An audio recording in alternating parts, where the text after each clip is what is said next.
Topic है मराठाओं का उदय। मराठाओं का उदय किस तरह मराठाओं, या कह सकते हैं मुख्यतः मैं बात करूंगी आज केवल शिवाजी की, ठीक है। शिवाजी से अच्छे क्वेश्चंस तैयार होते हैं। किस तरह मराठाओं ने जो है वो अपने साम्राज्य को धीरे धीरे बढ़ाया।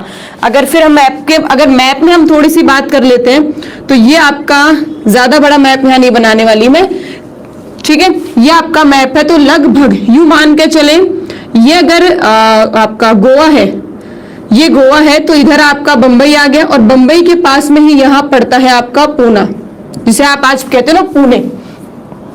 तो यहां आपके शिवाजी जो थे, ठीक है, यहां उन्होंने क्या किया, अपने काम का, अपने साम्राज्य का विस्तार किया। करते करते अपने साम्राज्य का विस्तार उन्होंने काफी बड़े क्षेत्र में कर लिया।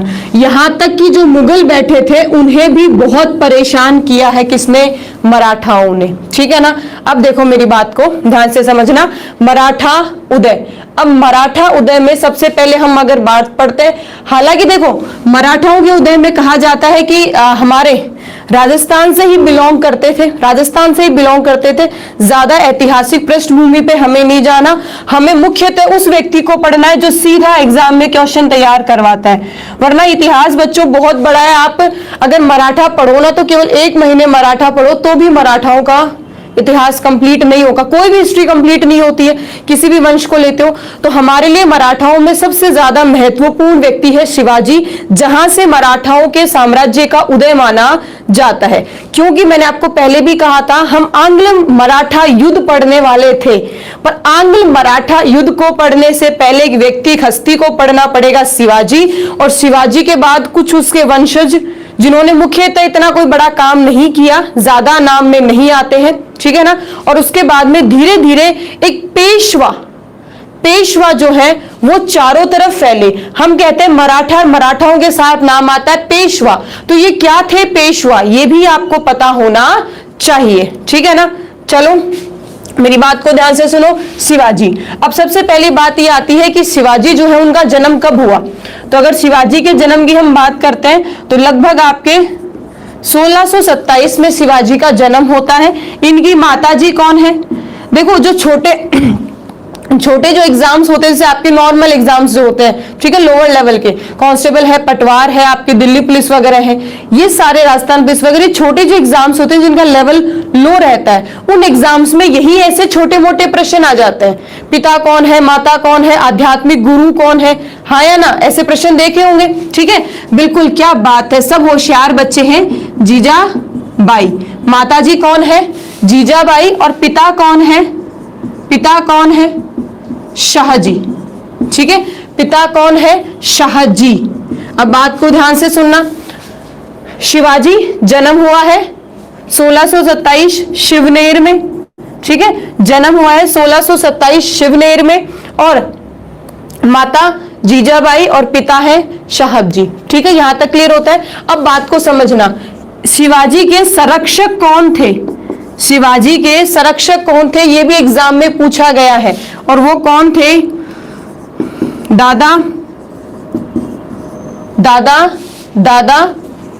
कोड़देव। कौन थे, दादा कोड़देव। एक आपने एग्जाम में क्वेश्चन और देखा होगा, आध्यात्मिक, ठीक है ना, आध्यात्मिक, ठीक है, आध्यात्मिक गुरु, आध्यात्मिक गुरु कौन थे, ये एग्जाम में क्वेश्चन मैंने खुद ने 2 बार देख लिया, यू मान के चले। कौन थे, रामदास। आध्यात्मिक गुरु कौन थे, रामदास। तो बात यहां क्लियर हो गई। आप दादाजी कैसे, ये मतलब वैसे दादा नहीं थे, ठीक है ना, वैसे दादा नहीं थे। अभी आगे आप एक और नाम पढ़ोगे, नाना फर्नांडिस, ठीक है, तो वहां नाना नहीं है वो, और यहाँ ये कोई दादा नहीं है, ध्यान से सुनना, ठीक है, आप यूं मान के चले। दादाजी कोड़देव जो थे वो इनके संरक्षक थे, दादाजी कोड़देव इनके संरक्षक थे। आध्यात्मिक गुरु इनके कौन रहे हैं, रामदास रहे हैं। माता जीजाबाई, पिता शाहजी, और 1627 में इनका हुआ है जन्म, इनका जन्म हुआ। अब इसके बात करते तो शिवाजी की, ध्यान से सुनना, शिवाजी की सबसे पहली जीत। अब सोचो, उम्र देखना आप, एज देखो इसमें आप, लगभग अगर हम बात करते हैं शिवाजी की पहली जीत 43 में, ठीक है, 43 है, 9 नहीं है, 1643 में शिवाजी की पहली जीत कहां हुई, सिंहगढ़, सिंहगढ़ किला। सबसे पहली जीत किस पर हासिल करी है? सिंहगढ़ किले के ऊपर। आगे देखना 1645 से लेकर 47 तक, 1645 से लेकर 47 तक आपका आता है कोरोना, तोरण, और आपका एक क्षेत्र आता है, क्या नाम है? रायगढ़। रायगढ़ के पहाड़ी किलों, रायगढ़ के पहाड़ी किलों पर जीत हासिल करी। देखो मैं आपको ये किले क्यों पढ़ा रही हूं, किले विशेष, क्योंकि जो शिवाजी थे, ध्यान से सुनना, जो मराठा थे, जो शिवाजी थे, वो क्या करते थे? किलों पर आक्रमण, मतलब क्षेत्र पर आक्रमण करते, किलों पर अधिकार कर लेते और बाकी जो होता उसको चारों तरफ से लूट लेते। लूटना इनका क्या था? मुख्य काम था। जैसे कि आपने सुना होगा, शिवाजी जो है वो, उनकी जो युद्ध पद्धति थी उसे क्या कहते थे? गुरिल्ला युद्ध पद्धति। क्या कहते थे? गुरिल्ला युद्ध पद्धति। ठीक है, गुरिल्ला युद्ध पद्धति इसलिए कहते थे क्योंकि क्या करते थे, जो चारों तरफ जो सैनिक होते थे वो पहाड़ों में छुप जाते थे और पहाड़ों में छुपकर अचानक आकर आक्रमण करते, फिर जाकर आक्रमण करके फिर पहाड़ों में छुप जाते, फिर पहाड़ों से आते आक्रमण करते, फिर पहाड़ों में छुप जाते। तो उसे गुरिल्ला पद्धति कहा गया। ठीक है ना, जिसमें क्या होते हैं, आते युद्ध करते फिर पहाड़ों में छुप जाते। ये इनकी युद्ध की नीति थी। ठीक है ना। अब इसमें हालांकि इस गुरिल्ला युद्ध की जो पद्धति थी ये शिवाजी ने ही शुरू की थी। क्या की थी? शिवाजी ने ही शुरू की। अब ध्यान से सुनना, शिवाजी ने इस क्षेत्र से फिर इधर, फिर इस क्षेत्र को, फिर इस क्षेत्र को, फिर इस क्षेत्र को, इस क्षेत्र को, और धीरे धीरे धीरे धीरे इस पूरे क्षेत्र में, यूं कह सकते हैं ये जो पूरा एरिया है, ये पूरा एरिया मराठाओं के अधीन आ गया। ठीक है, ये पूरा एरिया मराठाओं के अधीन आ गया, जिसमें उन्होंने, अगर हम बात करें सबसे पहली, ये ध्यान रखना, ये मैंने आपको इसलिए बताई है क्योंकि एग्जाम में प्रश्न ये आ जाए, एग्जाम में प्रश्न ये आ जाए कि शिवाजी ने सबसे पहला किला कौन सा जीता था। शिवाजी ने सबसे पहला किला कौन सा जीता था? तो वो है सिंहगढ़ का किला। कौन सा किला है? ठीक है ना, सिंहगढ़ का किला 1643 में। 47 से लेकर 45 से लेकर 47 तक उन्होंने कोड़ाना, तोरण और रायगढ़ के जो पहाड़ी किले थे उन पर अपनी जीत हासिल करी। आगे ध्यान से सुनना, एक और दुर्ग तुम सबने नाम सुना होगा, पुरंदर का दुर्ग। पुरंदर दुर्ग नाम सुना है, हाँ या ना? पुरंदर दुर्ग का नाम सुना हो या ना सुना हो, परंतु पुरंदर की संधि का नाम तो सभी ने सुना होगा, जहां तक मुझे पता है। एग्जाम में अच्छे क्वेश्चंस तैयार करती है यही पुरंदर की संधि, जिसको लेकर आपने सुना होगा शिवाजी के 35 किलों में से 23 किले जो है वो औरंगजेब को देने पड़े थे उन्हें। ठीक है, पुरंदर की संधि में। बात याद आ गई ना? ठीक है ना, बिल्कुल बिल्कुल सही कह रहे पिंकू सैनी जी, बिल्कुल सही कह रहे। क्या बात है, सब बच्चे होशियार हो आप लोग। 1665 में, बिल्कुल सही कह रहे, पुरंदर की संधि। ठीक है, तो यह पुरंदर की संधि नहीं, मैं आपको ये बता रही हूं कि पुरंदर की संधि 1665 में हुई, ये सबको पता है। ठीक है ना, ये सबको पता है। अब बात समझना, 1654 में पुरंदर के दुर्ग पर, ठीक है, और पुरंदर का दुर्ग कहां पड़ता है? जैसा कि इसका नाम है, पुरंदर का दुर्ग आपके पूना जो है, पुणे जिसको आज आप कहते हो, पुणे जिसे कहते हो पूना। ठीक है ना, अगर हम बात करें तो बिल्कुल यहाँ आपके गोवा के थोड़ा सा इधर नीचे, यहाँ आपका पुरंदर का किला है। ठीक है, पुरंदर का किला। आगे चलकर जो आपके शिवाजी का सारा सोना, सारा राजस्व, सारा पैसा, परिवार, वो सब कहाँ ही रहेगा? पुरंदर के किले में ही निवास करेगा। परिवार है उनका सारा जो लूटा हुआ खजाना है, सोना है, सारा राजपाट है जो वो है, वो सारा कहाँ रहेगा? पुरंदर के किले में रहेगा। बात समझे? ठीक है, 1654 में उन्होंने पुरंदर के किले पर अपनी जीत हासिल करी। बात यहाँ तक क्लियर होती है? अब आगे समझना।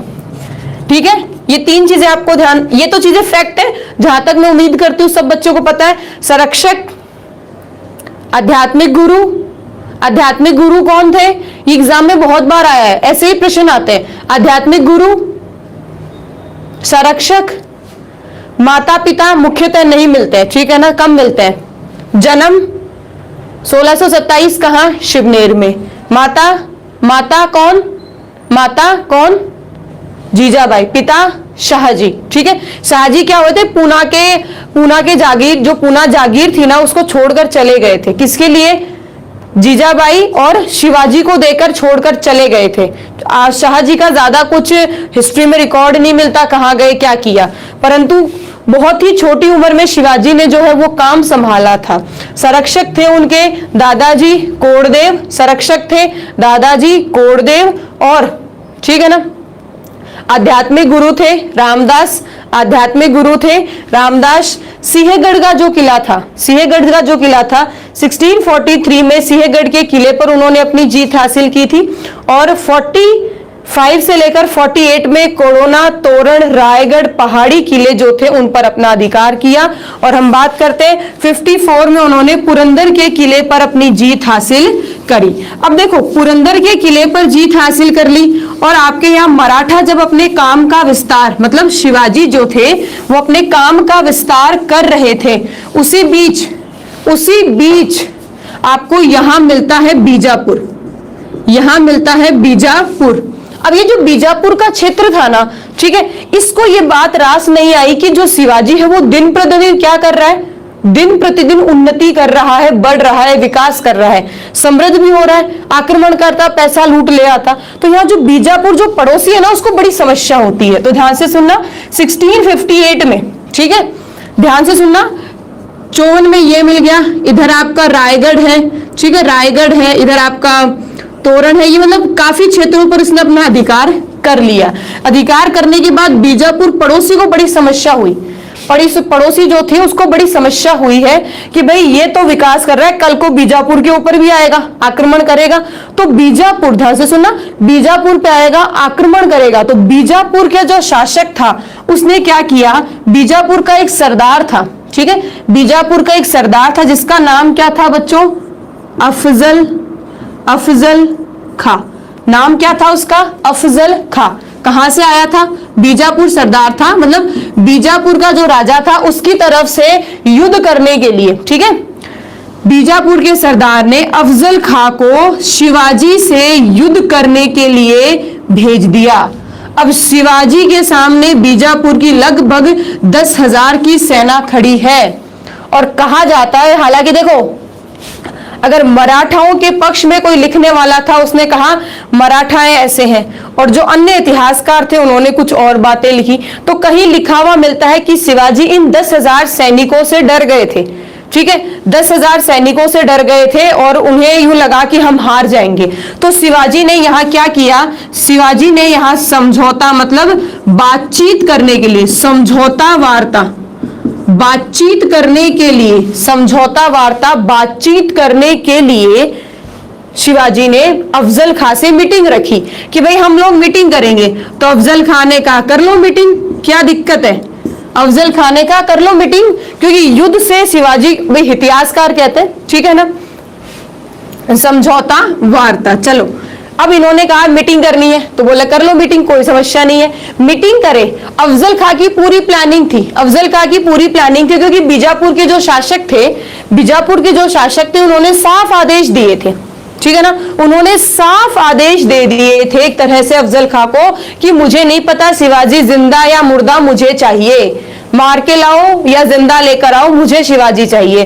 तो अफजल खां का एकमात्र उद्देश्य था, उन्हें मराठा नहीं, उन्हें केवल शिवाजी चाहिए था, शिवाजी से उन्हें जीत हासिल करनी थी, ठीक है ना। अब देखो, अफजल खां को शिवाजी को मारना, शिवाजी को यह बात पता नहीं, परंतु जब अफजल खां एक ही बार कहने से मान गया कि भाई शिवाजी ने कहा मुझे मिलना है, आपसे बातचीत करनी है, अफजल खां ने आ जाओ, मतलब जो आदमी 10,000 की सेना लेकर लड़ने आया है वो बिना युद्ध के ही अगर हम देखें तो वो बातचीत करने के लिए एग्री हो गया, मान गया। तो शिवाजी को दाल में लगा कुछ काला, शिवाजी को दाल में लगा कुछ काला, और शिवाजी इनसे मीटिंग करने गए, और कहने में लिखा, इतिहास में यह आता है, अफजल खां ने मीटिंग करते वक्त, मतलब बातचीत के दौरान खंजर छुपा रखा था, शिवाजी को मारने की कोशिश की, और इसी मुठभेड़ के अंदर शिवाजी तो निकल गए जिंदा, अफजल खां की हो गई मृत्यु, अफजल खां की हो गई मृत्यु, मतलब शिवाजी ने ही इन्हें मार दिया था। तो शिवाजी ने इन्हें मार दिया, तो एक तरह से कहा जाता है कि इस युद्ध में भी जीते कौन, शिवाजी। हालांकि युद्ध मुख्यतः नहीं हुआ था अगर देखा जाए तो, ठीक है ना। युद्ध मुख्यतः नहीं हुआ था, शिवाजी मिलने गए थे, अफजल खान ने इनको मारने की कोशिश की थी, पहल इन्होंने की थी, ठीक है, पहल इन्होंने की थी। शिवाजी मतलब होशियार तो था ही, ताकतवर तो था ही, तो यहां जब वो लड़े तो अफजल खां की हो गई, मतलब अफजल खां को इन्होंने मार दिया और अफजल खां मारे गए, बाकी जो सेना थी वो वापस चली गई, ठीक है। तो यहां कौन जीता? शिवाजी जीते। अब आगे क्या होता है, ध्यान से सुनना। शिवाजी को ये तो पता था भाई, शिवाजी को ये तो पता था कि बाकी ये जितने भी क्षेत्र हैं, ठीक है, बाकी ये जितने भी क्षेत्र हैं ये मेरे हाथ में है, और इधर साउथ में वो जब भी जाता लूट ले आता। तो यहां उसको पता था कि इतना कोई महत्वपूर्ण शक्तिशाली शासक नहीं, उसके ऊपर मतलब शिवाजी की नजर किस पर पड़ी? मुगलों पर, कि भाई मुझे तो ये चाहिए। क्यों? क्योंकि मुगलों का जो है वो विस्तार बहुत ज्यादा था, ठीक है, मुगलों का चारों तरफ विस्तार बहुत ज्यादा था, और मुगलों के पास में हर तरफ से क्या आता था? धन आता था, टैक्स आता था, कर आता था। तो उन्हें पता था कि मुगलों को लूटेंगे तो फायदे में रहेंगे। क्या करेंगे? मुगलों को लूटेंगे तो फायदे में रहेंगे, मुगलों के पास पैसा बहुत है। और इधर ध्यान से सुनना, मुगलों में कौन है? मुगलों में कौन है बताओ? मुगलों में जो है वो 1658 में, ध्यान से सुनना, होता क्या है।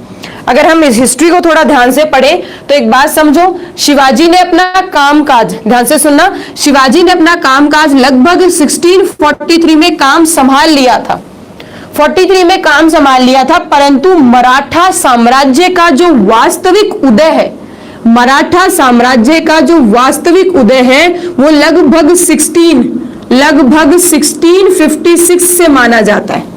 उदय, मराठाओं का उदय, विस्तार कब हुआ?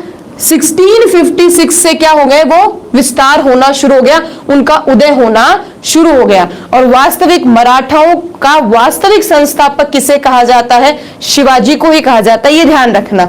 अब यहां मुगलों पर नजर पड़ी, और ध्यान से सुनना, जैसे ही मराठाओं का विस्तार हुआ वैसे ही 2 साल बाद 58 में दिल्ली में बैठ जाते हैं कौन? दिल्ली में कौन बैठ जाता है? औरंगजेब। अब देखो, औरंगजेब की नीति थी हिंदुओं का विनाश करना, हिंदुओं का अस्तित्व मिटाना, और मुसलमानों का विकास करना और हिंदुओं का अस्तित्व मिटाना। मराठाओं में अगर देखें तो शिवाजी जो थे वो अगर देखा जाए तो हिंदुत्व को बढ़ाने वाले, ठीक है, हिंदुत्व को बढ़ाने वाले, और ऐसा नहीं था कि वो मुसलमानों से विरोध करते थे। जैसे कि हम लोग हैं, जैसे आप और हम लोग हैं, हिंदू हो या मुस्लिम हो सबसे प्यार से रखते हैं, हमें ना मुसलमान बुरे लगते हैं ना हिंदू बुरे लगते हैं, सब अच्छे लगते हैं। वैसे शिवाजी थे, उन्हें हिंदुओं से भी उतना ही लगाव था जितना कि उनको मुसलमानों से लगाव था, परंतु औरंगजेब ऐसा नहीं था। 1658 में औरंगजेब अपने पद पर बैठ गया, ठीक है ना। अब औरंगजेब अपने पद पर बैठ गया तो औरंगजेब के कुछ समय, मतलब कुछ समय तो औरंगजेब ने काम किया, कुछ समय बाद में औरंगजेब को ये मराठा जो है ये खटकने लग गए, मतलब ये जो मराठा है ये खटकने लग गए। अरे बोले ये क्या तरीका है? मराठा कहीं जाते, ऐसे सुनना, मराठा कहीं जाते लूटते और लूट कर ले आते सारा सामान, फिर मराठा कहीं आक्रमण करते, लूटते फिर ले आते, फिर लूटते फिर ले आते। मतलब उनका काम क्या था? लूटना था। मराठाओं का काम क्या था? लूटना था, केवल लूट के, मतलब एक बार घर में जितना होता वो इकट्ठा करके ले आते। तो आप अगर हम गए, मैडम मराठा भी तो बुरे थे, तो बात को समझना, मराठा क्या करते थे? 5-6 साल में कहीं से एक क्षेत्र में लूट माट करते और ले आते। अंग्रेज तो ऐसे थे कि हर दिन और हर घंटे हमें लूटते थे। अंग्रेज क्या थे? हर दिन हर घंटे लूटते थे। मराठा जो है वो लूटते और कहां खर्च करते? भारत में ही। भारत को लूटते, भारत में ही खर्च कर लेते, भारत को लूटते, भारत में ही खर्च करते, तो फिर भी स्थिति ठीक थी। अब देखो, अफजल खां से जीत गया शिवाजी, अब इसकी नजर पड़ती है किसकी? औरंगजेब की। क्यों? क्योंकि यहाँ मराठा शिवाजी शांति से तो बैठे नहीं है, कहीं ना कहीं युद्ध कर रहे हैं, कुछ लूट रहे हैं, कुछ कर रहे हैं, कुछ ना कुछ कर रहे हैं। तो उसी दौरान ध्यान से सुनना, 1663 में, 1663 में एक व्यक्ति का नाम सुना होगा, मैंने पहले भी कहा था, आहिस्ता खां, ठीक है, मुगलों की तरफ से औरंगजेब के रिश्तेदार थे, औरंगजेब का ही रिश्तेदार था जिसका नाम क्या था बच्चों? आहिस्ता खां। ध्यान से सुनना, आहिस्ता खां को भेजा शिवाजी से युद्ध करने के लिए, ठीक है। मुगलों ने किसको भेजा? मुगल जो है, मुगलों ने किसको भेजा? आहिस्ता खां को भेजा। आहिस्ता खां को भेजा कब? 1663 में, कि जाओ लड़ो। आहिस्ता खां के लिए कहा जाता है, बात को ध्यान से सुनना, कहा जाता है, हिस्ट्री जो कहती है कि आहिस्ता खां जीत गया था, पुणे जीत गया था, मतलब पुणे गया और पुणे जीत गया, पुणे में जीत गया और जीतने के बाद में वो वहां उसने अपना मुख्यालय स्थापित किया, कार्यालय स्थापित किया, काम कर रहा था। कुछ समय बाद में ही क्या हुआ, रात को शिवाजी ने आक्रमण किया और आहिस्ता खां की पत्नी और पुत्र जो है वो उस आक्रमण में मारे गए और आहिस्ता खां जो है उसे वापस जाना पड़ा और शिवाजी का वापस अधिकार हो गया। तो एक तरह से देखा जाए तो 1663 में औरंगजेब ने आहिस्ता खां को शिवाजी पर नियंत्रण, मराठों पर नियंत्रण स्थापित करने के लिए भेजा तो सही, शिवाजी तो हाथ नहीं लगा, परंतु शिवाजी का एक छोटा सा साम्राज्य हाथ लगा। आहिस्ता खां ने उसी पर काम करना शुरू किया, परंतु शिवाजी ने फिर आक्रमण किया उसके ऊपर और आक्रमण करके उसको वापस छीन लिया। आहिस्ता खां को लौटना पड़ा और औरंगजेब जो है वो बड़े ही गुस्से में आ गया आहिस्ता खां से। अरे बोले ये क्या कर दिया नालायक, वहां बैठा था, आराम से बैठा रहता। बोले नहीं नहीं, मेरी बीवी बच्चे को मार दिया, शिवाजी तो बड़ा खतरनाक आदमी है, मैं तो नहीं जाऊंगा उसके पास में। अब इधर क्या होता है, शिवाजी जो है इसी के साथ में 1664 में उसने क्या किया, मुगलों का बंदरगाह था सूरत, मुगलों का बंदरगाह था सूरत, ठीक है, सूरत, उसको लूट लिया, सूरत को क्या किया, लूट लिया। ध्यान से सुनना, ठीक है। तो ये जो आपका इधर का ये जो एरिया है सूरत का, ठीक है, ये जो सूरत का एरिया है मराठों ने, ये मुगलों के अधीन था, ठीक है ना, मुगलों के अधीन था। तो मुगल बंदरगाह में सूरत को लूट लिया, किसने, शिवाजी ने। अब औरंगजेब फिर गुस्से में आया, अरे बोले फिर क्या कर दिया, अब की बार मैं बताता हूं। 1665 में, अब ध्यान से सुनना, 1665 में औरंगजेब भेजता है, जयपुर के एक राजा है, क्या नाम है बताओ उसका, एक राजा थे जयपुर के, आपके आमेर के राजा जयसिंह है। ध्यान से सुनना क्या होता है। अब चल रही है मराठों और मुगलों में भड़क कि भाई ये क्या हो रहा है। औरंगजेब रुकने वाला तो था नहीं, औरंगजेब जो था वो रुकने वाला तो था नहीं, ठीक है।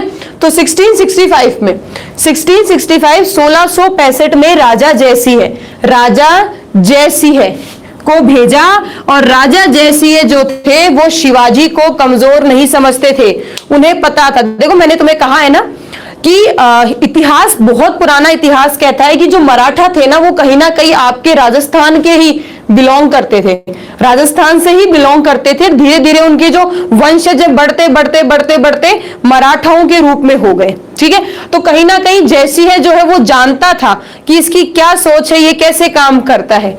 और दूसरी बात है, अगर आप अपने दुश्मन को कमजोर नहीं समझोगे तो उसके बराबर लड़ोगे और उससे जीतोगे।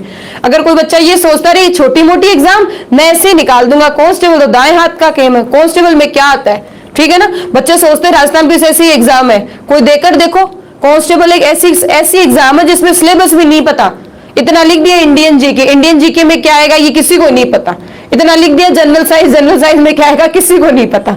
एटलीस्ट आरएस का जब सिलेबस आता है तो उसमें ये लिखा होता है कि इतिहास का ये टॉपिक, कला संस्कृति का ये टॉपिक, ज्योग्राफी के ये टॉपिक, पटवार में भी टॉपिक लिखे हैं, यहां तक कि आपकी जो दूसरी और एग्जाम्स होती है उनमें भी टॉपिक लिखे होते हैं। पर राजस्थान पुलिस है, दिल्ली पुलिस है, इसमें टॉपिक भी नहीं आते बच्चों, इसमें टॉपिक भी नहीं आते हैं। तो लोग सोचते हैं कांस्टेबल एग्जाम हम ऐसे निकाल देंगे, और जब आपके कांस्टेबल का पेपर देने बैठते तब पेपर पास नहीं होता। क्यों? क्योंकि उनका जो दुश्मन था जिनसे उनको युद्ध करना था राजस्थान पुलिस के पेपर से, उस पेपर को उन्होंने कम समझा जिससे वो पेपर क्लियर नहीं कर पाए। तो यहां ये गलती जयसिंह ने नहीं की थी। जयसिंह को पता था शिवाजी क्या कर सकता है, शिवाजी क्या कर सकता है, और उन्होंने क्या किया, पुणे पर नहीं, जैसे ही ये पूना पहुंचा, ध्यान से सुनना, इसने क्या किया, जयसिंह ने दुखती नस को पकड़ा। दुखती नस को किसको पकड़ा, मैंने क्या कहा, पुरंदर को पकड़ा। क्यों? क्योंकि जितना भी आपके शिवाजी का सेना आपका राजस्व, पैसा, धन, यहां तक कि परिवार कहां था, पुरंदर के किले में था। तो जैसे ही जयसिंह पूना पहुंचा, पूना पहुंचते ही उसने बिना किसी देरी से पुरंदर को घेर लिया, ठीक है, पुरंदर के किले को घेर लिया और घेर कर खड़ा हो गया, बोला आ जाओ अब बताएंगे हम तुम्हें, आ जाओ, अब बताएंगे हम तुम्हें। अब यहाँ जो बैठा शिवाजी है, इसके पास कोई ऑप्शन नहीं बचा, क्योंकि शिवाजी ने जितनी मदद मांगनी थी उतनी मांग ली। ध्यान से सुनो, शिवाजी ने चारों तरफ से जितनी मदद मांगनी थी मांग ली, परंतु किसी ने भी मदद नहीं करी। क्यों? क्योंकि आस पड़ोस को लूट रखा था। ठीक है, आस पड़ोस को परेशान कर रखा था, लूट रखा था। और औरंगजेब जो है वो मुगलों के अंतिम शक्तिशाली शासकों में से एक था, तो कोई भी औरंगजेब से दुश्मनी मोल नहीं लेना चाहता था, इसलिए किसी ने भी शिवाजी की सहायता नहीं करी। अंततः मिर्जा आपके जैसी है के सामने शिवाजी जो है वह संधि करने के लिए तैयार हो गए। ध्यान से सुनना, क्या हुआ? जब पुरंदर के किले को घेर लिया गया, जब कोई ऑप्शन नहीं मिला, ठीक है ना, जब कोई ऑप्शन नहीं मिला, ये सारे काम 65 में चल रहे हैं। ठीक है, अब देखो, अरे रवि, मिर्जा राजा हो, कोई सा कैसा राजा हो, आपको यहाँ राजा से मतलब है या शिवाजी से मतलब है? मैं आमेर का कछवा वंश नहीं पढ़ा रही हूं तुम लोगों को, मैं शिवाजी पढ़ा रही हूं। कॉन्सेप्ट शिवाजी पर होना चाहिए। ठीक है, जैसे ये बोल दो इतना सफिशिएंट है, आमेर का राजा था, इतना है। ठीक है ना। अब देखो, शिवाजी जो थे, शिवाजी की मदद करने के लिए मना कर दिया, तो शिवाजी के पास इकलौता ऑप्शन था कि भाई ठीक है, क्योंकि पुरंदर, भाई एक बात देखे जाए तो परिवार से बड़ा कुछ नहीं है। परिवार मतलब साम्राज्य यही, सारा पैसा यही, परिवार यही। तो शिवाजी ने सोचा कि ठीक है भाई, युद्ध होगा तो सब जाएंगे, इससे बढ़िया है संधि कर लो, और संधि करने के बाद में संधि तोड़नी भी तो आसान है। जैसे अगर मेरे पास में सेना होगी, ताकत होगी, मैं संधि तोड़ लूंगा, सीधी सी बात यह है। तो और दूसरी सबसे बड़ी बात भी तो ये थी ना, सामने राजा कौन खड़ा है? सामने राजा कौन है? हिंदू भी तो है ना, जैसी है। हालांकि आया अंग्रेजों की तरफ से है, परंतु है तो जैसी है, कहीं ना कहीं लगाव तो रहता ही है। भाई मुझे आगे मैं जब आपको हिस्ट्री पढ़ाऊंगी तो मैं आपको छोटी सी बात बताऊंगी आपको कि आपके यहाँ कांग्रेस की स्थापना अंग्रेजों ने करी है, जहां तक मुझे पता है, तुम्हें पता है। ठीक है, अंग्रेजों ने कांग्रेस की स्थापना करी। ये कांग्रेस आगे चल के अंग्रेजों पर बहुत भारी पड़ी। ठीक है ना, अगर कांग्रेस की स्थापना नहीं होती ना तो भारत एकजुट नहीं हो पाता, और हो सकता है हमें आजादी मिलने में और काफी समय लग जाता। तो मुझे बताओ, अंग्रेज पागल थे क्या? उन्होंने अपने पैर पे कुल्हाड़ी क्यों मारी? अंग्रेजों को यह पता था, ध्यान से सुनना, अंग्रेजों को यह पता था कि भाई अगर हमें शासन करना है तो बीच में भारतीय होने जरूरी है। जो अंग्रेजों की बात सुनेंगे भारतीय, और वो भारतीय जो अन्य भारतीय साम्राज्य है, जो लोग हैं उन्हें समझाएंगे। जो लोग हैं वो हमारी तो मानेंगे नहीं, कहेंगे अंग्रेज है, हम क्यों माने। तो बीच में मध्यस्थता करने वाला जो व्यक्ति था वो भारतीय होगा। इसलिए उन्होंने कांग्रेस की स्थापना करी कि कांग्रेस आगे चलकर अंग्रेजों की सहायता करेगी, परंतु कांग्रेस ने काम उल्टा करा। कांग्रेस ने अंग्रेजों की सहायता तो करी नहीं और जनता की सहायता करी। तो ये उसके बाद में, हालांकि नो डाउट जो आपके अंग्रेज थे उन्हें इस चीज का आभास भी हो गया कि भाई कांग्रेस की स्थापना करके जीवन की सबसे बड़ी गलती कर दी। तभी तो वो कभी बंगाल विभाजन कर रहे हैं, कभी हिंदू मुसलमानों को लड़ा रहे हैं, इसीलिए तो हुआ था। बात को ध्यान से सुनना, काफी रणनीतियां चलती हैं, तो ध्यान से सुनो। यहां हुआ क्या, जब अंग्रेजों ने सोचा कि मध्यस्थता करने वाले हिंदू होने चाहिए, तो ये औरंगजेब पागल था क्या? औरंगजेब पागल था क्या? इसने भी हिंदुओं को इसीलिए भेजा क्योंकि कहीं ना कहीं इन दोनों में एक चीज कॉमन है, वो क्या होगी? हिंदू होगी। ठीक है ना, वो क्या होगी? हिंदू होगी। तो इनके बीच में जो एक चीज कॉमन थी वो हिंदू होना कॉमन था। दोनों में जब आपस में बातचीत हुई और ये संधि करने के लिए तैयार हो गया खुद को, तो संधि में क्या तय हुआ? ठीक है, संधि करने के लिए तैयार हो गया, और इसी संधि को कहा जाता है पुरंदर की संधि। इसी संधि को कहा जाता है पुरंदर की संधि, जो कि कब हुई है? पुरंदर की संधि कब हुई है बताओ? 22 जून 1665 में। पुरंदर की संधि कब हुई है? 22 जून 1665 में हुई। इस पुरंदर की संधि में कुछ चीजें ध्यान रखना, मैं आपको बता देती हूँ। पुरंदर की संधि में जैसे कि तुम सबने सुना होगा, ठीक है, जैसे कि बिल्कुल तुम सबने सुना होगा कि 35 किलो में से 23 किले जो है वो औरंगजेब को देने होंगे। ठीक है, तो शिवाजी के पास में जो उसके द्वारा जीते हुए, ठीक है, उसके द्वारा जो जीते हुए 35 किले, उनमें से 23 किले आपको किसको देने पड़ेंगे? मुगल शासक औरंगजेब को देने पड़ेंगे। तो शिवाजी ने कहा ठीक है भाई, ले लो, कहां दिक्कत है। प्लस इनका जो बड़ा बेटा था, ठीक है, इनका जो बड़ा बेटा था शामाजी, ठीक है, बड़ा बेटा था शामाजी, उसे 5000 के मनसब में मनसब, जो छोटा नाबालिग पुत्र था, उनका छोटा नाबालिग पुत्र था, उसे 5,000 मनसब के तौर पर दिल्ली दरबार में मनसब दिया जाएगा। तो बोला वो भी ठीक है। इसी के साथ में कुछ अन्य और शर्तें थी, ठीक है, कुछ और शर्तें, जैसे कि आसपास के जो एरिया है उनसे जो कर आएगा, उनसे जो टैक्स आएगा, वो आप किसको जमा कराओगे? मुगलों को जमा करवाना पड़ेगा। कुछ क्षेत्र होंगे वो मुगलों को, उसमें जो पैसा आएगा वो मुगलों को देना पड़ेगा। तो शिवाजी ने सारी शर्तें मान ली और इन शर्तों को मानते हुए जयसिंह ने कहा, चलो शिवाजी आपको मिला लाता हूं औरंगजेब से, ठीक है। शिवाजी को कहा कि भाई देख लो, ध्यान से सुनना होता क्या है। यहां जहां मराठा है, यहां जयसिंह और शिवाजी में संधि हो गई। कहां हो गई? पुरंदर में हो गई। पुरंदर में संधि हो गई तो जयसिंह ने कहा चलो जी अब आप थोड़े दिन घूम कर आ जाते।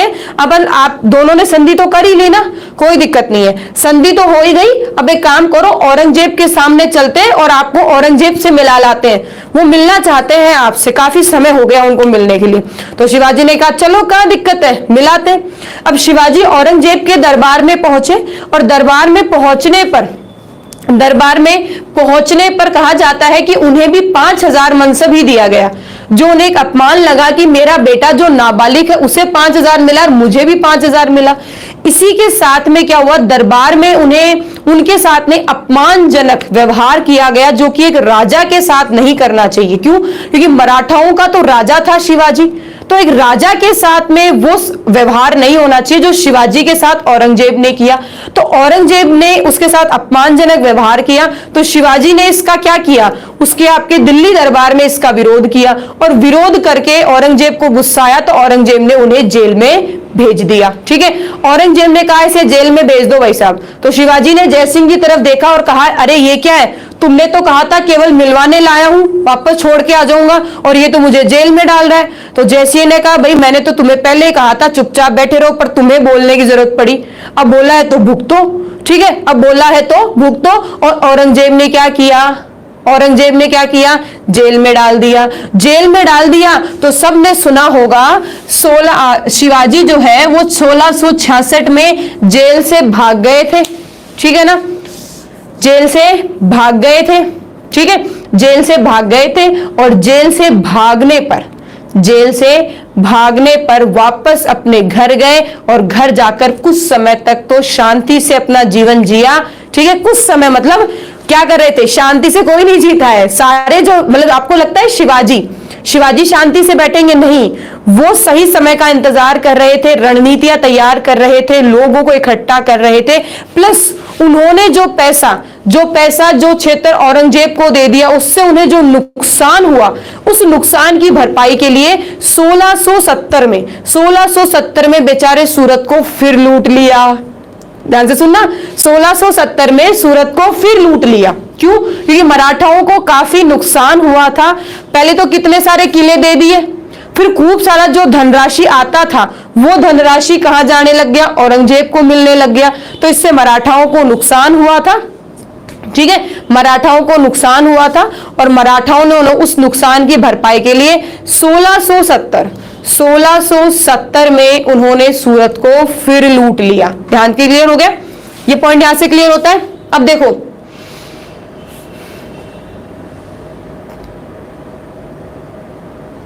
1664 1670, हाँ बिल्कुल 2 बार लूटा। अब देखो बात यहां तक क्लियर होती है। देखो शिवाजी जो है बीजापुर से अफजल खां की उन्होंने हत्या करी और यहां युद्ध की समाप्ति हुई। 1663 में औरंगजेब ने आहिस्ता खां को भेजा, लास्ट में आहिस्ता खां को भी मराठा मतलब शिवाजी ने खदेड़ दिया।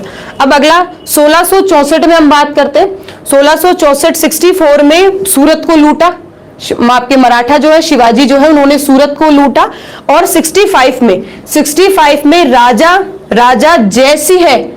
राजा जयसिंह के नेतृत्व में औरंगजेब ने शिवाजी से लड़ने के लिए सेना भेजी और शिवाजी से लड़ने के लिए जयसिंह ने और कुछ नहीं तो किया, सीधा दुर्ग में पहुंच गए और पुरंदर दुर्ग के चारों तरफ उन्होंने क्या करी, घेरेबंदी करी। और जब शिवाजी को कहीं से भी सहायता नहीं मिली तो शिवाजी ने क्या करी, जयसिंह के साथ संधि करी और संधि में उन्होंने 35 किलो में से 23 किले जो है वो औरंगजेब को देना स्वीकार किया। इसी के साथ कुछ और भी शर्तें थी, ठीक है, कुछ और भी शर्तें थी। जहां से कुछ पैसा आता था मराठाओं के पास वो सीधा औरंगजेब के पास जाएगा, ठीक है। इसी के साथ जो नाबालिग पुत्र था उनका, ठीक है, पुत्र था संभाजी, ठीक है, संभाजी जो उनका पुत्र था, नाबालिग था, उसे 5000 का मनसब दिया जाएगा। बोले वो भी ठीक है। इसी के साथ शिवाजी जो है वो औरंगजेब से दिल्ली दरबार में मिलेंगे, तो शिवाजी ने कहा वो भी ठीक है। दिल्ली दरबार में शिवाजी पहुंचते हैं। पहुंचकर जब उनका अपमान होता है तो उस दौरान वो दरबार से क्रोधित होकर निकल जाते हैं। औरंगजेब को ये पसंद नहीं आता, औरंगजेब उन्हें जेल में डलवा देता है।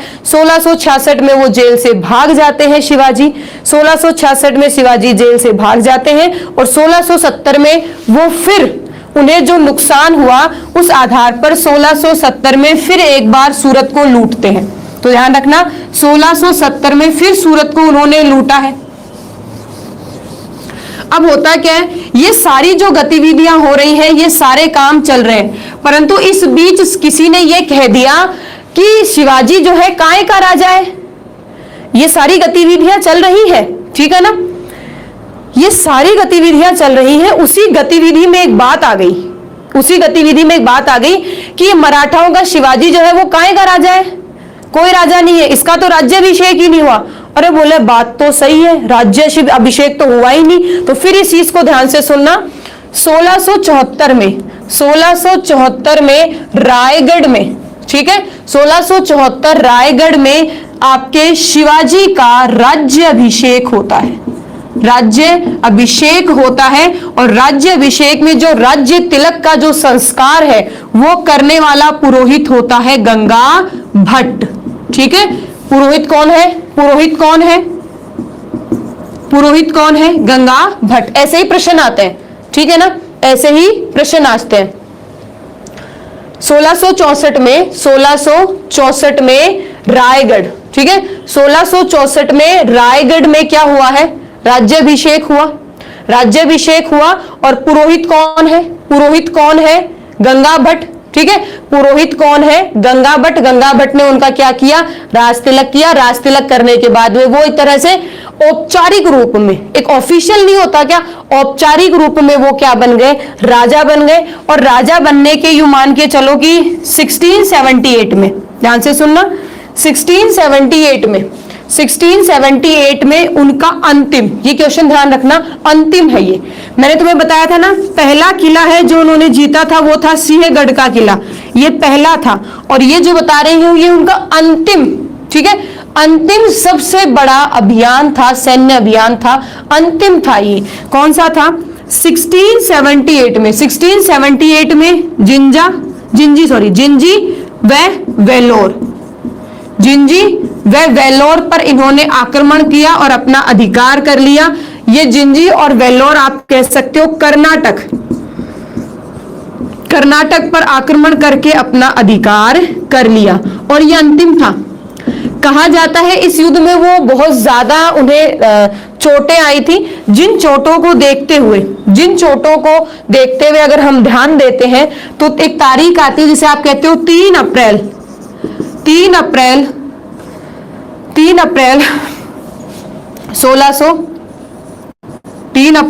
1680 में, ठीक है, 3 अप्रैल 1680 में इनकी हो जाती है मृत्यु, ठीक है। कहने को कुछ भी कहा जा सकता है। तो लगभग 1678 में जिंजी और वेल्लोर पर उन्होंने अंतिम आक्रमण किया था। कर्नाटक पर, यूं कह सकते हो आप, कर्नाटक पर ये इनका अंतिम आक्रमण था, ठीक है, अंतिम आक्रमण था, कर्नाटक पर ये अंतिम आक्रमण था। इसके बाद में वो कुछ समय तक बीमार रहे और बीमार रहने के बाद में, ठीक है, बीमार रहने के बाद में 3 अप्रैल 1680 में उनकी क्या हो गई थी, मृत्यु हो गई थी, ठीक है, इनकी मृत्यु हो गई थी। इसके बाद में क्या हुआ था, इनके वंशजों में, जैसा कि होता है, 2 भाइयों में गद्दी को लेकर लड़ाई हुई थी, ठीक है ना, गद्दी को लेकर लड़ाई हुई थी, उस बात को अपन कल समझेंगे। आज एक छोटी सी बात और बताऊंगी जहां से एग्जाम में क्वेश्चन बहुत अच्छे पूछे जाते हैं। शिवाजी की ये जो भी आपने समझी है, ये तो क्या थी, किस तरह उन्होंने लड़ाई करी, कौन से मुख्य क्षेत्र उन्होंने जीते, किसके साथ युद्ध हुआ, क्या काम किया, क्या नहीं किया। अब आप पढ़ेंगे शिवाजी की प्रशासनिक नीति। आपके यहाँ शिवाजी के यहाँ एडमिनिस्ट्रेशन जो सिस्टम चलता था, भाई आपके यहाँ प्रशासनिक जो नीति थी, किस तरह शिवाजी काम करते थे, ठीक है, उस प्रशासनिक नीति में उन्होंने कहा जाता है अष्ट प्रधान। ठीक है, 8 मंत्री थे, 8 विशिष्ट पद थे, 8 मंत्री के पद थे जो विशिष्ट रूप में काम करते थे। जैसे आज आपके यहाँ इंफॉर्मेशन मिनिस्ट्री है, जैसे आपके यहाँ होम मिनिस्ट्री है, प्रधानमंत्री है, वैसे ही शिवाजी के पास में भी 8 तरह के पद थे, 8 तरह के मंत्री के पद थे। वो समझने जरूरी है, एग्जाम में क्वेश्चन आ जाता है। ठीक है, एग्जाम में क्वेश्चन आ जाता है कि भाई अगर मुख्य हम बात करें तो विदेश मंत्री कौन था, गृह मंत्री कौन था, सेना के प्रधान को क्या कहा जाता था, तो बातें चीजों को समझ ना, ये चीजें यहां तक क्लियर होती है। 1674 में रायगढ़ में उनका राज्याभिषेक हुआ है, करने वाला कौन, गंगा भट्ट थे। ठीक है, और जिंजी और वेल्लोर पर उनका अंतिम था। इसके बाद में आक्रमण वगैरह, युद्ध वगैरह नहीं किए, शिवाजी ने नहीं किए हैं। ठीक है, शिवाजी ने नहीं किए हैं। और आपके यहाँ 3 अप्रैल 1680 में उनका हो गया है निधन, मृत्यु। और मृत्यु होने के बाद अब हम पढ़ेंगे शिवाजी का प्रशासन। अब हम क्या पढ़ेंगे, शिवाजी का प्रशासन। अगर हम सिंपल सी बात करें, शिवाजी का प्रशासन, ये आपको अच्छे से पता होना चाहिए। अब आएगा पेशवा। इसी प्रशासन से आपके दिमाग में क्लियर हो जाना चाहिए पेशवा, क्योंकि कल की क्लास में ना पेशवा ही शब्द चलेगा। ठीक है, कल की क्लास में क्या चलेगा, पेशवा शब्द ही चलेगा, ये बात ध्यान रखना। ठीक है, प्रशासन। अब प्रशासन में हम बात करते हैं तो सबसे पहला व्यक्ति मैं लूंगी पेशवा। सबसे पहला व्यक्ति कौन सा होगा अपना, पेशवा। ठीक है, पेशवा कौन था, तो मेरी बात को ध्यान से सुनना। शिवाजी का जो प्रशासन था, ठीक है, शिवाजी का जो प्रशासन था, उस प्रशासन में हिंदू सिद्धांतों के आधार पर अष्टप्रधान या आप कह सकते हो 8 मंत्री थे। हिंदू सिद्धांतों के आधार पर उन्होंने क्या कर रखा था, अष्टप्रधान, मतलब 8 मंत्री के पद उन्होंने बना रखे थे। ध्यान से सुनना, ये जो 8 मंत्रियों के पद थे ना, ये आनुवांशिक नहीं थे। इसके बाद इसका बेटा, इसके बाद इसका बेटा, ये आनुवांशिक नहीं थे शिवाजी के समय तो। परंतु इससे आगे हम पढ़ेंगे, जैसे शिवाजी का निधन होता है, मृत्यु होती है, उसके बाद में क्या होता है, ये जो पेशवा होते हैं ना, इन पेशवा ये जो पद है, इस पर क्या होता है, वंशानुगत हो जाता है सिस्टम। ठीक है, इसके बाद क्या होता है, वंशानुगत हो जाता है।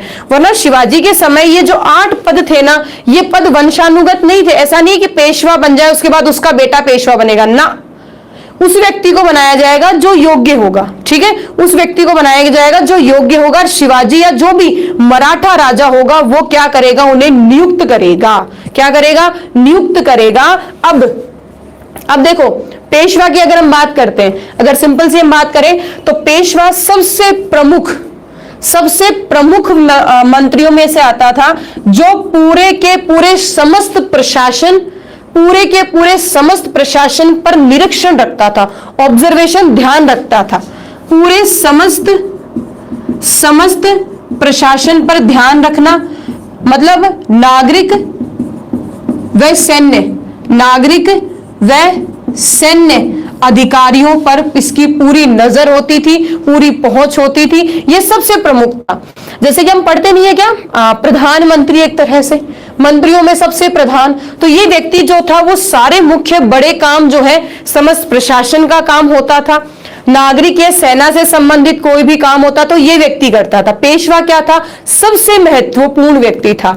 बिल्कुल सही कह रहे हैं विपिन, पेशवा एक तरह से मान लो तो प्रधानमंत्री के बराबर ये पद था। हालांकि हमारे प्रधानमंत्री के और भी बहुत सारे काम है, उसी तरह से ये व्यक्ति भी समस्त प्रशासन का ध्यान रखता था। अब पेशवा के बाद जो अगला व्यक्ति आता है, उसको अगर आप नाम से जानते हो तो अमात्य। एक शब्द आप सबने सुना होगा, अमात्य। इसी के साथ में एक और शब्द आ जाता है जो बहुत कम मिलता है, मजमुआदार।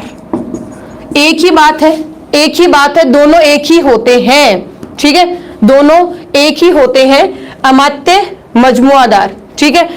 अब रही बात शिवाजी के मृत्यु को लेकर कंफ्यूजन की, तो एनसीईआरटी उठा लो, गूगल उठा लो, एनसीईआरटी उठा लो, गूगल ले लो, या महेश वर्णवाल ले लो, या विपिन चंद्र ले लो। ये मैंने कुछ किताबों के नाम बताए हैं, ठीक है।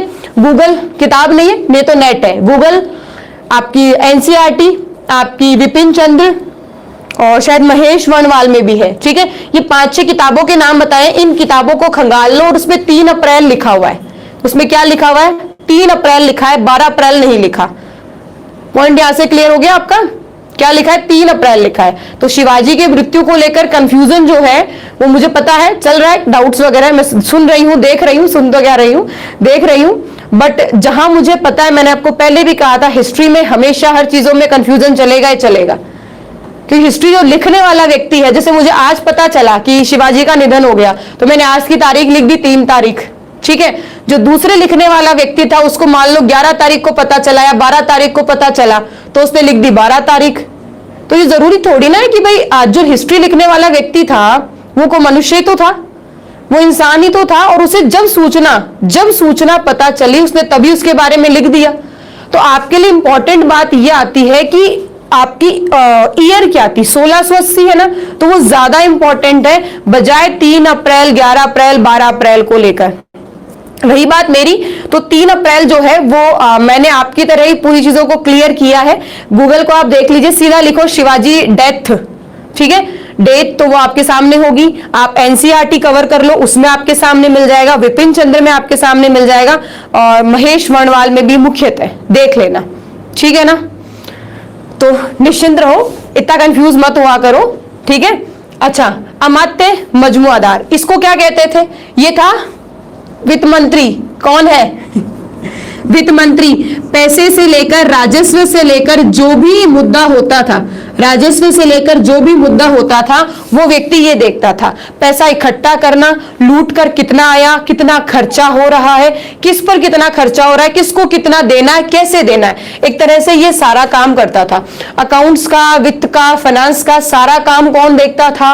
ये देखता था। बात यहां क्लियर हुई? अब देखो, अच्छा, तीसरा व्यक्ति जो है, तीसरा जो व्यक्ति बड़ा इंपॉर्टेंट था, इसको दबीर, या तो आपको मिलेगा ये सुमंत, या आपको मिलेगा दबीर नाम से, या तो किस नाम से मिलेगा? सुमंत, या मिलेगा दबीर नाम से। ये विदेश मंत्री था। ये क्या था? विदेश मंत्री था। अब विदेश मंत्री में आपको यहां क्या पता होना चाहिए? विदेश मतलब जो आसपास के जो क्षेत्र थे उनसे किस प्रकार के संबंध बनाने हैं, कौन कमजोर है, कौन ताकतवर है, ठीक है, कौन कमजोर है, कौन ताकतवर है, इन सब चीजों में ध्यान रखो, ठीक है। विदेश मंत्री है। चलो, चौथी बात जो है, अच्छा, चौथा व्यक्ति, एक व्यक्ति का आपने नाम सुना होगा, न्यायाधीश, ठीक है। तो यूं मान के चलो, छोटे मोटे जो मुद्दे होते थे उसमें लिए छोटे छोटे न्यायाधीश, कुछ व्यक्तियों को न्यायाधीश के पद पर बिठाया जाता था।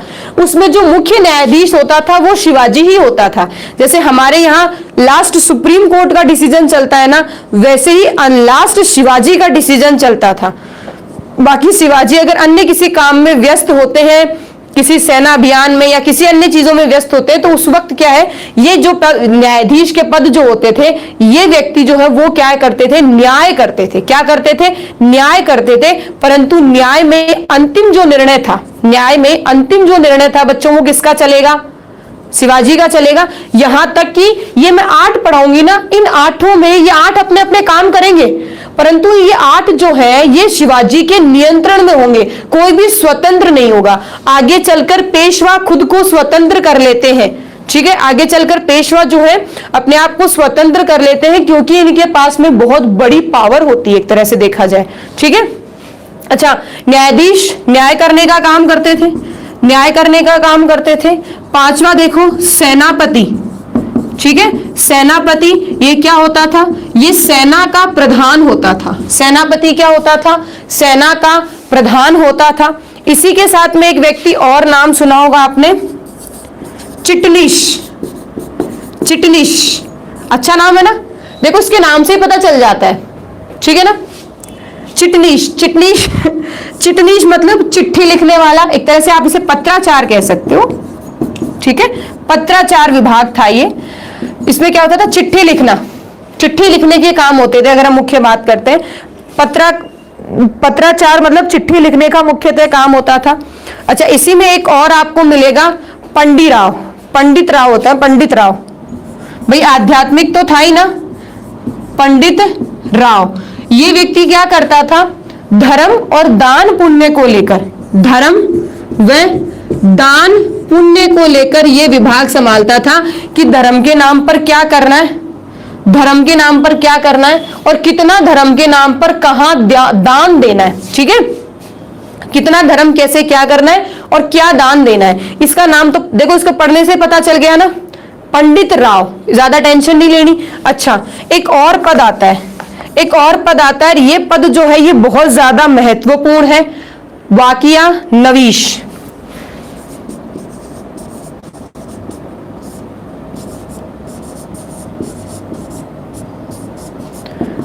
क्या नाम है, वाकिया नवीश मंत्री। ये क्या था, ये एक तरह से गृह मंत्री का पद नहीं है क्या आपके, गृह मंत्री के पद की तरह इसे कहा जाता था गुप्तचर विभाग, गुप्तचर विभाग जो, ठीक है। ये जितने भी आपके खुफिया बातें, कितने भी डॉक्यूमेंट्स हैं, कोई भी सूचना है, कुछ भी मुख्य गुप्त रखने वाली सूचना है, गुप्त अभियान होते हैं, ये सारे जो हैं वो इसके नियंत्रण में, इसकी देखरेख में होता था, ठीक है। वाकिया नवीश मंत्री, ये गृह मंत्री है। हालांकि मुझे इसका नाम इसके बाद ही लिखना चाहिए था, पेशवाओं के बाद में। तो ये आपके 8 हैं, ठीक है, ये आपके 8 हैं। इन 8 के नाम आते हैं, सीधा पूछ लेते हैं, सीधा पूछ लेते हैं। ये पूछ ले एग्जाम में सीधा प्रश्न की शिवाजी में, शिवाजी के प्रशासन में विदेश मंत्री किसको कहा जाता था, या विदेशों के संबंध, विदेशों में अच्छे संबंध स्थापित करने के लिए, विदेशों से संबंधित राय मशवरा सलाह देने के लिए कौन सा पद था, बताओ कौन सा पद था, अगर हम उसकी बात करते हैं तो।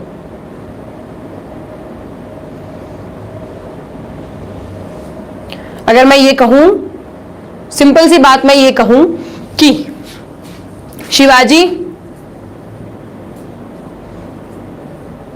शिवाजी को विदेश से संबंधित सलाह मशवरा देने के लिए कौन सा पद था,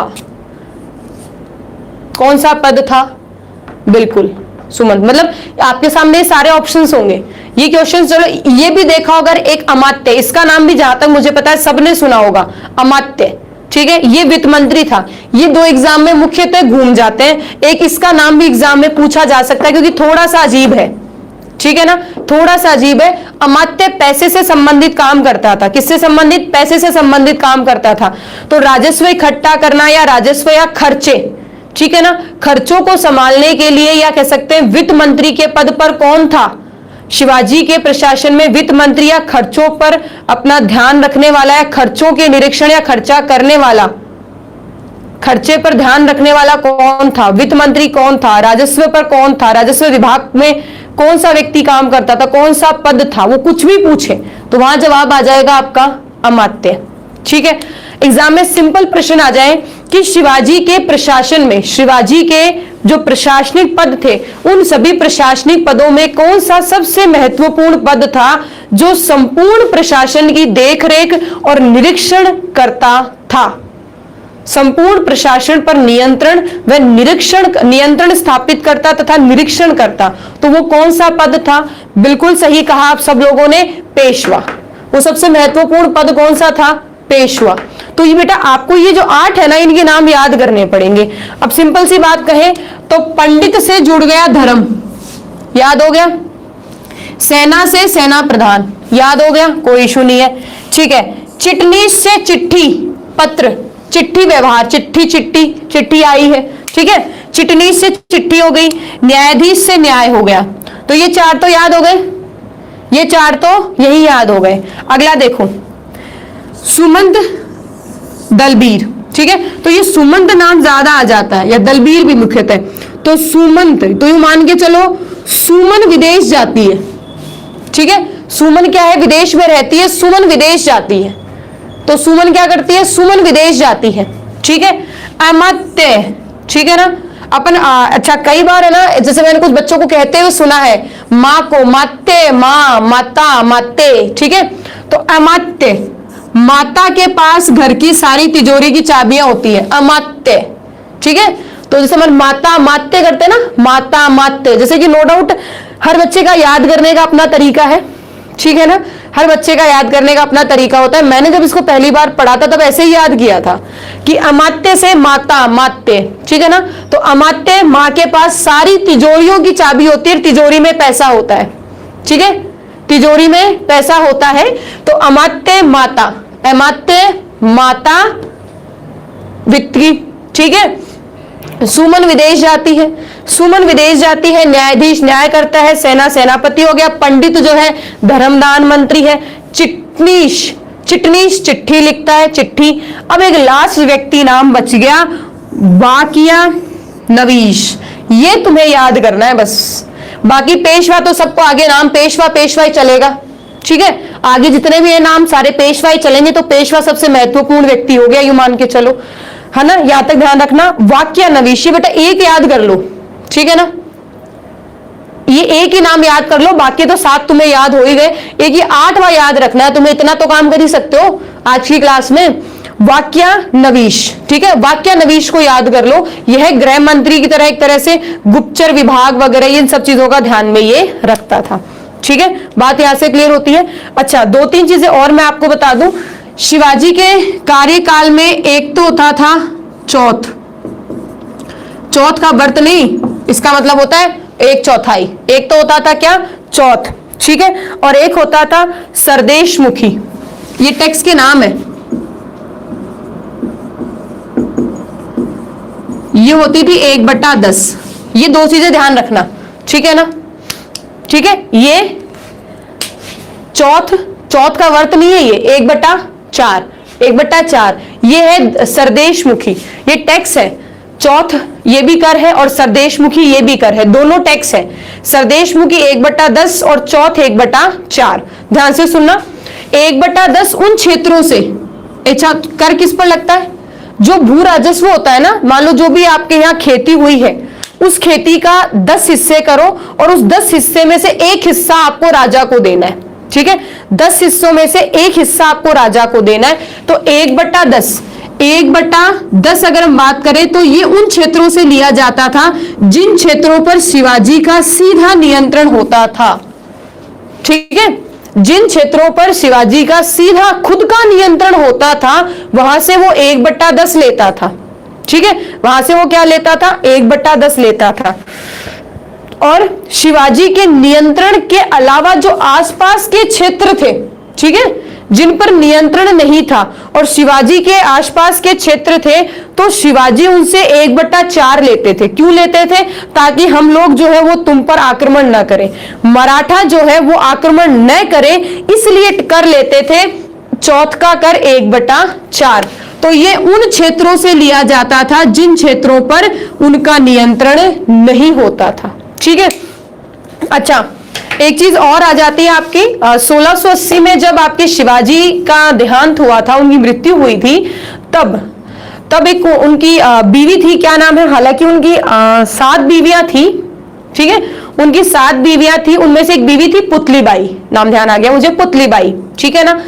7 बीवियां थी, तो 7 बीवियों में से पुतलीबाई जो है, उनकी 7 बीवियों में से एक बीवी थी, वो सती हुई थी उनके साथ, ठीक है, सती हुई थी।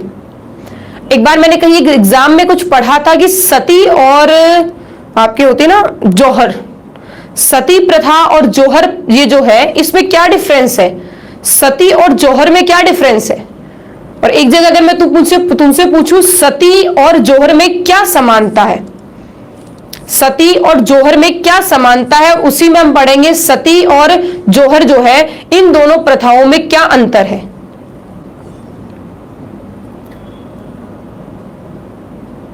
ठीक है, हाँ बिल्कुल 7 बीवियां थी। आज तो इलीगल है, लीगल नहीं है, आज एक ही हो सकती है। मुसलमानों को अलग, नो डाउट उन्हें अलग से अधिकार है, पर अगर हिंदुओं की हम बात करते हैं, हिंदुओं की अगर हम बात करते हैं तो वहां हिंदुओं में पहले तो राजाओं की हुआ करती थी, अब वैसे ही शिवाजी के 7 रानियां थी, नो डाउट। उनमें से एक रानी थी पुतलीबाई, तो पुतलीबाई जो है वो उनके साथ सती हुई थी, शिवाजी के साथ सती हुई थी, बाकी रानियां नहीं हुई थी। ठीक है ना। चलो, जौहर और उसमें क्या डिफरेंस है? देखो, सती प्रथा और जौहर में अगर समानता की बात करें तो यूं मान के चले, पत्नियां जो होती हैं, अगर समानता की बात करें तो चाहे सती हो चाहे जौहर हो, पत्नी जो है वो पति के साथ मरती है, पत्नी जो है वो पति के साथ मरती है। अब उसमें दूसरी चीज क्या है, सती और जौहर में अंतर क्या होता है? सती में क्या होता है, पत्नी जब पति का देहांत हो जाता है तो पत्नी उसे गोद में लेकर, ठीक है, उसे गोद में लेकर उसके साथ आग में जल जाती है अपनी खुशी से। ठीक है। और यहां जौहर में क्या होता है, पति तो युद्ध भूमि में, पति तो युद्ध भूमि में मारा जाता है, पत्नी जो है वो किले के अंदर आग जलाकर या मान लो पानी में, जो भी उनका रिवाज था जिस हिसाब से भी, ठीक है, जौहर करती है। जौहर में पति पत्नी जो होते हैं, राजा रानी जो होते हैं, वो अलग होते हैं, देहांत मृत्यु दोनों की होती है, दोनों अलग अलग होते हैं। सती में यह होता है कि पत्नी जो है वो अपने पति को गोद में लेकर उसके साथ ही आग में जल जाती है। ये दोनों में डिफरेंस है। हाँ बिल्कुल, ठीक है, ये थोड़ा सा दोनों में डिफरेंस है।